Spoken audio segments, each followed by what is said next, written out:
ఎందుకు చేశారు? ఎక్కడ చూసాం మనం?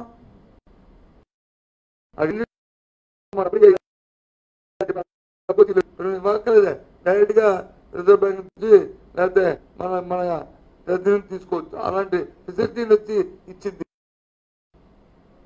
దుర్మార్గం కాదు ఇది.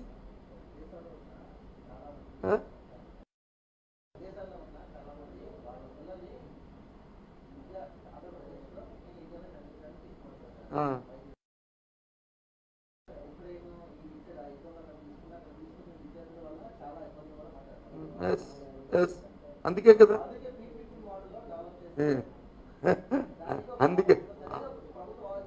అందుకే ఏమంటున్నాం, ఉక్రెయిన్, జార్జియా, లేకపోతే రష్యా, లేకపోతే చైనా, ఆ దేశాలు వెళ్ళకంటే ఇక్కడ చదువుకోవాలని ఏంటి ప్రైవేటు వస్తే ఆ ఫీజు కట్టుకోలేరు పేద పిల్లలని, ప్రతిభావంతులని, వాళ్ళకి ప్రభుత్వ రంగ సంస్థ అయితే వాళ్ళు మినిమం ఫీజు